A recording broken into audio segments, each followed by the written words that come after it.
presidente Lula conversou com o presidente dos Estados Unidos, Donald Trump, por telefone durante 30 minutos hoje. O principal assunto foi, portanto, tarifaço, né? Segundo o Palácio do Planalto, Lula solicitou a retirada da sobretaxa de 40% imposta a produtos nacionais e também das medidas restritivas aplicadas contra autoridades brasileiras. Lula estava acompanhado do vice-presidente Geraldo Alckmin, do assessor especial Celso Amorim e também dos ministros da Fazenda, Fernando Haddad, e das Relações Exteriores, Mauro Vieira, além do responsável pela Secretaria de Comunicação, Sidônio Palmeira. Segundo pessoas que acompanharam, foi uma conversa amistosa. O objetivo dessa conversa, portanto, é tentar retomar a boa relação entre os dois países depois de o Brasil ter se tornado, um dos principais alvos da taxação dos Estados Unidos, que chega a 50% para produtos importantes, como café, carne e algumas frutas também, entre outros alimentos, E após essa conversa, o governo brasileiro divulgou uma nota oficial com os principais pontos da reunião. A nota informa que o secretário de Estado dos Estados Unidos, Marco Rubio, será, portanto, o responsável por dar sequência às negociações. Ele deve tratar com o vice-presidente Geraldo Alckmin, o chanceler Mauro Vieira e também o ministro da Fazenda, Fernando Haddad, que já tem participado, portanto, dessas interlocuções e estavam presentes, como eu disse, no Palácio da Alvorada durante essa videoconferência, Ao sair depois dessa reunião, o ministro Haddad disse que o diálogo foi muito positivo. Já o vice-presidente e ministro do Desenvolvimento, Indústria, Comércio e Serviços, Geraldo Alckmin, afirmou que a conversa com Trump foi melhor, na verdade, do que o esperado. Eu acho que foi uma reunião extremamente positiva e que acho que ela vai ter próximos passos importantes. Vamos aguardar. O presidente Trump destacou que ele será o interlocutor pelo lado americano. O presidente Lula quer reduzir as imposições, mas também tem dito que a soberania não é negociável.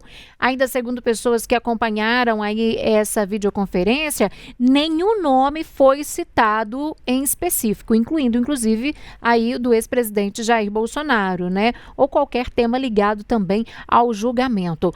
Os dois trocaram telefones, cogitaram inclusive um encontro presencial e uma das possibilidades é a cúpula da Associação de Nações do Sudeste Asiático na Malásia, no fim do mês, em que Lula já, inclusive, confirmou presença, Ainda segundo informou o Palácio do Planalto, o presidente também se dispôs a viajar aos Estados Unidos, portanto, para conversar com Donald Trump.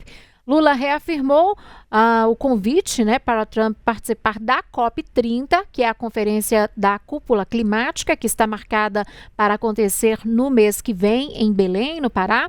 O norte-americano não confirmou presença, mas tem ignorado também eventos desse tipo, Lula ainda fez um post em uma rede social e disse que a boa química dos dois, portanto, foi relembrada. Tá aí o post do presidente, ele disse o seguinte ali nessa postagem: recebi nesta manhã o telefonema do presidente Trump, conversamos por 30 minutos, relembramos a boa química que tivemos no encontro em Nova York, por ocasião da Assembleia Geral da ONU. Considero nosso contato direto como uma oportunidade para a restauração das relações amigáveis de 201 anos entre as duas maiores democracias do Ocidente. O presidente americano Donald Trump disse ter sido uma conversa muito boa com Lula, Ele também fez um post em uma rede social, na rede social dele, E afirmou, portanto, que o telefonema foi principalmente sobre economia e comércio, Ele começou falando ali, detalhando que foi esta manhã, que teve um telefonema muito bom com o presidente Lula do Brasil. Segue ali falando que discutiram muitas coisas, mas foi principalmente o assunto focado na economia e no comércio entre nossos dois países. Teremos mais discussões e nos reuniremos em um futuro não muito distante, tanto no Brasil quanto nos Estados Unidos. Ele finaliza dizendo que gostou do apelo. Nossos países se sairão muito bem juntos, diz ali, portanto, o post de Donald Trump. Só para te contextualizar, portanto, a promessa de uma conversa entre Lula e Trump ocorreu durante a cúpula da ONU em setembro, né? Os dois tiveram ali uma rápida conversa, né, na antessala quando se encontraram entre um discurso e outro. Após o discurso duro do presidente Lula, Trump o elogiou, inclusive publicamente, né? Segundo Trump, ambos se abraçaram, portanto, naquele momento e conversaram por alguns segundos. Na época, ele disse que tiveram uma ótima química. Agora, a expectativa, né, de um encontro presencial, portanto, entre esses dois presidentes, né, Luciane Landim? Será que vai sair de fato esse encontro, hein?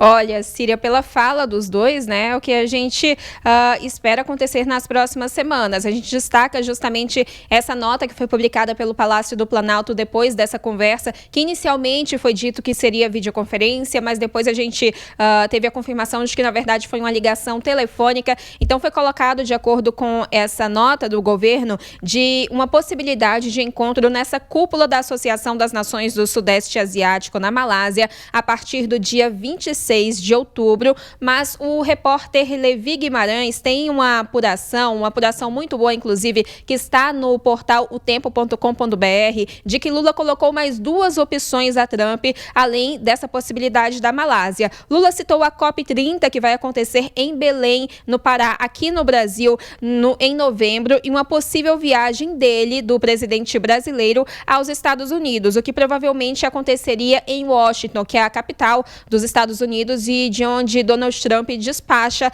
da Casa Branca. Também partiu de Lula, de acordo com a apuração do Levi Guimarães, a iniciativa de dar a Trump um número de celular para um contato direto com o presidente brasileiro. E também, de acordo com essa publicação do Levi, o líder americano retribuiu da mesma maneira e disse que Lula pode acioná-lo quando quiser. A gente tem, então, alguns cenários nessas possibilidades, Síria. Primeiro, se esse encontro presencial entre os dois acontecer na Malásia, a gente tem aí um ambiente neutro, né? Porque é uma situação que envolve os Estados Unidos, foi imposto como uma sanção comercial unilateral pelos Estados Unidos. O Brasil vem sofrendo com essa sobretaxa, uma tarifa que chega a 50% em produtos brasileiros que vão aos Estados Unidos. Então, a gente tem esse cenário de que, se acontecer na Malásia, acontece em um ambiente neutro, diferente de uma situação do Brasil ou dos Estados Unidos, caso um dos dois viajem, né, para esse encontro presencial. Mas a gente também tem uma nova sinalização de Donald Trump, que falou hoje na Casa Branca, em uma entrevista a jornalistas, que não descarta uma visita ao Brasil, que em algum momento ele vai sim vir ao Brasil. Foi uma pergunta também relacionada à COP30, mas aqui a gente teve essa declaração do presidente dos Estados Unidos e a gente segue agora com essa expectativa de um encontro presencial, principalmente depois dessa avaliação de que foi uma conversa telefônica de meia hora, que reforçou essa química, né, entre aspas, foi inclusive uma palavra usada, que os dois tiveram no encontro na Assembleia Geral da ONU em setembro. Também foi uma conversa amistosa, foi outra palavra que fontes usaram para definir essa ligação telefônica. Então, a gente segue nessa expectativa, mas ainda sem nenhuma confirmação de quando ou de onde ou de como esse encontro entre Lula e Donald Trump vai acontecer, pode acontecer aí, Síria. Tá certo, Lu. Bom, essa conversa de fato já é um passo muito importante, né, na relação entre esses dois países. Inicialmente, o Palácio do Planalto informou que foi videoconferência, depois, como a Lu bem informou, falaram que se tratou, portanto, de uma ligação telefônica. Bom, mas por aqui agora, vamos conversar com o professor de Relações Internacionais, Ricardo Leães. Professor, boa noite para você, seja bem-vindo aqui ao Tempo News. E eu já começo te perguntando, considerando aí os dois lados, né, dessa conversa, que ambos estão tratando que foi uma conversa, um diálogo muito positivo, como que o senhor analisa, hein, essa mudança na condução das relações entre Brasil e Estados Unidos? Bom, boa noite, Síria, boa noite, Luciene, um prazer estar aqui com vocês de novo. Acho que, em primeiro lugar, a gente tem que destacar que esse movimento, na verdade, ele vem se construindo ao longo das últimas semanas. Ele não chega a ser exatamente algo totalmente inesperado, considerando-se as últimas declarações que a gente já tinha visto do Donald Trump, sobretudo, em relação ao posicionamento sobre o Brasil. Donald Trump, há um tempo atrás, havia dito sobre o ex-presidente Jair Bolsonaro que que tinha sido um bom presidente e tudo mais, mas que ele não era um amigo pessoal. Na minha interpretação, isso já foi uma porta de entrada para que o Brasil pudesse buscar algum encontro mais direto com o Donald Trump. E aparentemente esse encontro ele foi acontecendo por vias indiretas. Primeiro, por representantes oficiais do governo brasileiro, mas também por empresários brasileiros e por empresários estadunidenses também, que manifestaram o interesse de que haja uma normalização no comércio entre os dois países. Nós tivemos lá na Assembleia Geral das Nações Unidas, aquele momento em que o Donald Trump falou que havia tido muita química com o presidente Lula, e agora, enfim, o primeiro contato direto entre os dois chefes de Estado, que sinaliza que vai haver sim um encontro bilateral, o que acaba sendo muito importante e o ponto de atenção para todos nós que estamos acompanhando esse tema. Agora nos resta saber se esse encontro vai se dar num território neutro, como na Malásia, como a reportagem muito bem indicou, ou se vai ser mais tarde em alguma visita bilateral que algum presidente faça. O outro mais provável, se for essa segunda possibilidade, é que seja uma visita oficial do governo brasileiro, do governo Lula, aos Estados Unidos. Agora, o professor Lula tem afirmado sempre, né, que a soberania é inegociável. Na prática, como equilibrar, portanto, a defesa da soberania nacional, também a necessidade de acordos e concessões diplomáticas, hein? Cira, a tua pergunta é muito boa e o tweet, né, não é bem um tweet, mas porque é outra rede social, mas o post ali que o Donald Trump fez, ele já pareceu endereçar muito bem essa questão, porque ele fala ali que as conversas versaram sobretudo em relação a temas de economia e de comércio. E aqui a gente tem exatamente o ponto que o presidente Lula vinha martelando há muito tempo. Ele dizia que era possível negociar temas comerciais, mas que a soberania brasileira não seria avaliada, não estaria em questão. Então está muito claro que, de alguma forma, o Lula, pelo menos até o momento, parece ter vencido essa queda de braço, e o Donald Trump aparentemente desistiu de tentar impor em relação ao Brasil uma agenda política e uma agenda judiciária que, inclusive, não está nem na alçada do presidente Lula. Mesmo se o presidente Lula quisesse tomar alguma medida em relação ao julgamento desse presidente Jair Bolsonaro, isso não estaria no escopo de atuação dele. Então, aparentemente, agora, as discussões voltaram a ser em relação aos temas da economia e os temas do comércio. E me parece que muito disso tem a ver com o fato de o Brasil ter se mantido de uma maneira bastante altiva diante das pressões dos Estados Unidos. Porque o Donald Trump, ele é um presidente que se comporta muito na sua valentia pessoal e sempre imaginando que ele vai conseguir impor a sua vontade sobre os demais. E para esse tipo de interlocutor é sempre muito importante que se mantenha uma postura mais firme, porque assim o interlocutor acaba te respeitando mais e acaba aceitando negociar em termos mais favoráveis ao Brasil, ou no nosso caso específico. Outro elemento muito importante, que não pode ser ignorado, tem a ver com o fato dos dados econômicos, os dados comerciais de agosto, porque apesar de toda a catástrofe que havia sido estipulada por conta desse tarifaço, ainda assim, os dados mostraram que, embora as exportações para os Estados Unidos tenham diminuído, exportações para outros países cresceram também. Isso deve ter ligado um alerta em Washington em relação ao fato de que os Estados Unidos não têm tantas condições assim de nos pressionar e que precisam também buscar algum tipo de acordo, porque esse tarifaço ele não impacta só o Brasil, ele impacta os Estados Unidos também. A reportagem vocês muito bem colocaram que vários produtos foram afetados, como o caso do café e do suco de laranja, produtos que no café da manhã do estadunidense médio já ficam mais caros por conta desse tarifaço. Então, talvez por isso também que o Donald Trump esteja decidindo tomar atitudes mais contundentes e iniciar negociações com o Brasil, negociações que sejam econômicas e comerciais, como ele mesmo frisou. Agora, professor, além disso tudo que você colocou, o Donald Trump poderia ter algum outro interesse em relação ao Brasil atualmente? A situação das terras raras, por exemplo, foi colocada, né, recentemente. O senhor acha que esse é um outro caminho também? Também acho bem possível, Círia, pelo seguinte, a forma do Donald Trump de estabelecer negociações e de impor chantagem em relação aos outros países, ela já é consolidada. O Donald Trump ele faz uma ameaça muito contundente, ele apresenta um cenário muito negativo para o seu interlocutor e depois ele acaba negociando e cedendo em praticamente tudo. Mas o que ele quer em troca é algum ponto para ele poder dizer para a audiência dele que ele saiu vencedor diante dessas negociações. Muitas vezes, esse ponto nem é tão significativo em termos práticos, mas já é o suficiente para que o Donald Trump consiga fazer a sua publicidade pessoal. E me parece que, nesse caso, talvez, sim, o Donald Trump esteja buscando algo em troca nesse momento que a gente não sabe exatamente o que pode vir a ser, mas que eventualmente poderia ser alguma negociação envolvendo as terras raras ou até algum outro tema, porque isso, de fato, poderia repercutir muito bem internamente para o Donald Trump, que diria para o seu público que, por meio dessa imposição de tarifas contra o Brasil, ele acabou obtendo, em troca, algum retorno significativo. Independentemente de ser verdade ou não, essa é a prática do Donald Trump nas negociações. Então, me parece bem possível que algum tema extra, que a gente ainda não saiba, ou que seja realmente as terras raras, possa estar em negociação para que o Donald Trump consiga retornar para sua base uma sensação de vitória. Agora, em relação ao Marco Rubio, né, que foi nomeado aí para seguir essas negociações com o Brasil, eu queria pontuar duas questões e queria sua opinião. O que significa, em termos diplomáticos, para o Brasil, né, a nomeação do secretário Marco Rubio, portanto, para essas negociações? E a gente sabe que o Marco Rubio, ele é conhecido aí por posições mais conservadoras, de fato, né? E isso pode influenciar as tratativas com o Brasil, professor?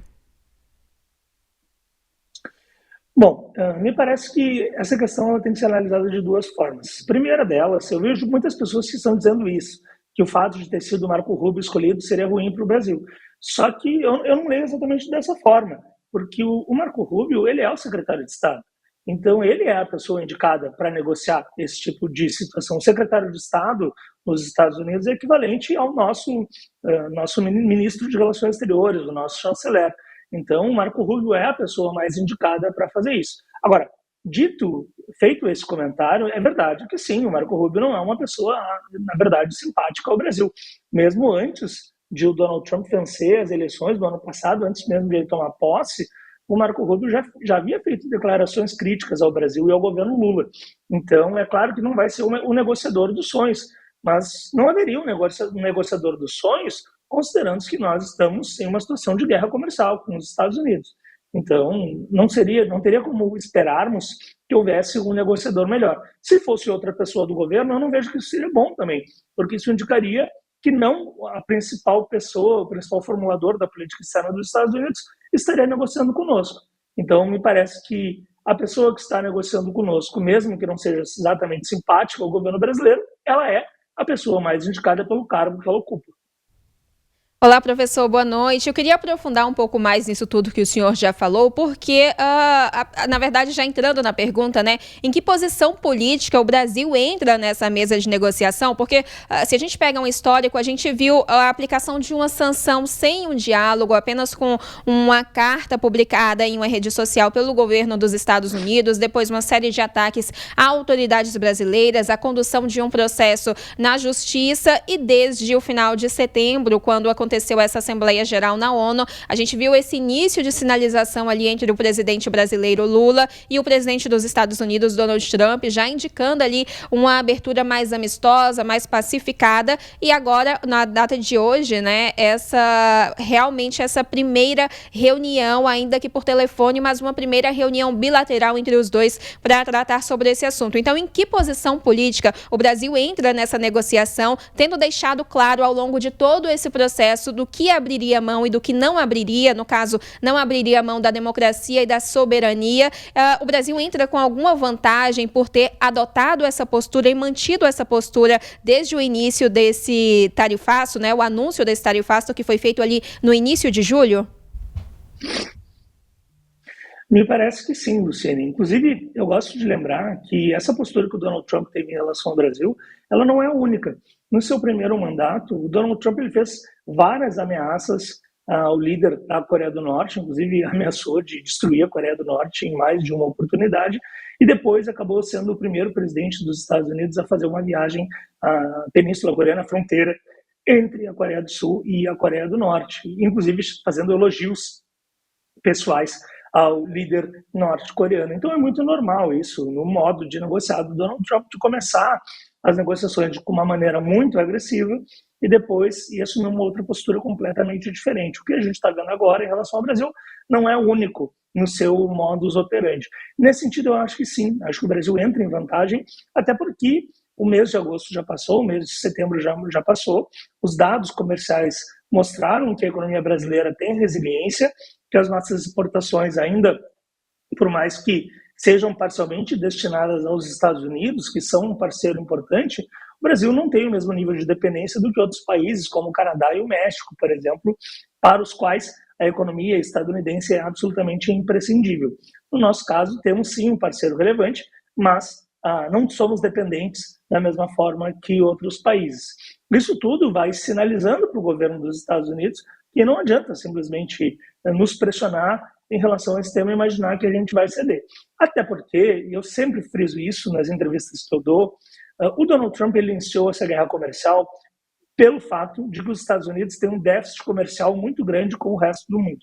Só que o Brasil é um país com o qual os Estados Unidos têm superávit. Ou seja, se o Brasil, aos olhos do Donald Trump, ele deveria ser um exemplo. Ele deveria querer que os outros países fossem mais como o Brasil. E quando ele inicia uma guerra comercial dessas proporções contra o Brasil, ele, na verdade, vai nos pressionando para buscar novos parceiros. E, com isso, essa decisão pode acabar sendo um tiro no pé. Então, me parece que foi um grande equívoco do Donald Trump e agora, de alguma forma, ele vai tentar remediá-lo. Agora, professor Ricardo, em relação a esse posicionamento tanto de Lula quanto de Donald Trump, de fazerem aí publicações nas redes sociais, né? O Lula se manifestou hoje ali por meio do X, o antigo Twitter, o Donald Trump se manifestou por meio da sua rede social, né? Qual que é o impacto da diplomacia pública e também do uso das redes sociais nesse tipo de negociação? É bastante importante, sobretudo quando a gente fala do Donald Trump, que é uma pessoa que se elegeu lá em 2016 nessa nova onda de redes sociais, se aproveitando muito do algoritmo, utilizando conhecimentos de dados informacionais, enfim. Então, Donald Trump ele sempre soube utilizar muito bem essas redes sociais para fazer valer a sua agenda. Então, o fato de que ele tenha publicamente falado que nós que negociamos economia e comércio, eu reitero, é muito importante. E o fato de que sinalizou que pode vir ao Brasil e de que Estados Unidos e Brasil vão ter uma boa relação, isso também é muito relevante. A fala do presidente Lula nas redes sociais me parece mais protocolar, mas tentando sinalizar que o Brasil está também investindo nessa decisão, nessas negociações, mas, sem dúvida, é um elemento importante. Tá certo. Professor Ricardo Leães, professor de Relações Internacionais, muito obrigada mais uma vez por atender o nosso chamado e por mais uma vez estar aqui conosco, nos ajudar a entender um pouco mais aí tudo que envolve essa negociação entre Brasil e Estados Unidos, e até uma próxima oportunidade. Eu que agradeço, Síria, Luciene, foi um prazer.